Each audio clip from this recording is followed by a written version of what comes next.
ജമ്മു കാശ്മീരിലെ പഹൽഗാമിൽ വിനോദസഞ്ചാരികളെ ലക്ഷ്യമിട്ട് നടന്ന തീവ്രവാദി ആക്രമണത്തിൽ നിരപരാധികളായ നിരവധി പേർ മരിക്കുകയും നിരവധി പേർക്ക് പരിക്കേൽക്കുകയും ചെയ്ത സംഭവത്തെ കൊടിക്കുന്നിൽ സുരേഷ് എം പി അപലപിച്ചു. ആക്രമണത്തിന് പിന്നിലുള്ളവർക്കെതിരെ കേന്ദ്ര സർക്കാർ കർശന നടപടികൾ സ്വീകരിക്കണമെന്നും കൊടിക്കുന്നിൽ സുരേഷ് എം പി വ്യക്തമാക്കി.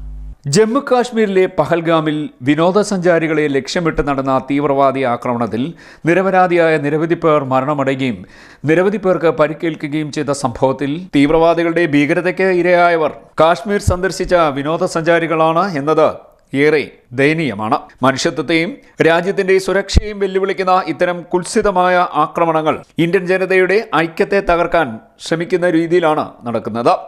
ഈ ആക്രമണത്തെ ശക്തമായി അപലപിക്കുന്നു എം പി പറഞ്ഞു. വിനോദസഞ്ചാര മേഖലയെ ചിതറിക്കുന്ന ഇത്തരം ആക്രമണങ്ങൾ രാജ്യത്തിന്റെ സമാധാനവും സാമ്പത്തിക പുരോഗതിയും തകർക്കാൻ തീവ്രവാദികൾ നടത്തുന്ന പദ്ധതിയുടെ ഭാഗമാണെന്നും എം പി പറഞ്ഞു. ഭീകരവാദത്തിനെതിരായ പോരാട്ടത്തിൽ രാജ്യം ഒരുമിക്കണമെന്നും ആക്രമണത്തിന് പിന്നിൽ നിൽക്കുന്നവരെ കേന്ദ്ര സർക്കാർ കൃത്യമായ നടപടികൾ സ്വീകരിച്ച് ശിക്ഷാ നടപടികൾക്ക് വിധേയമാക്കണമെന്നും അദ്ദേഹം പറഞ്ഞു.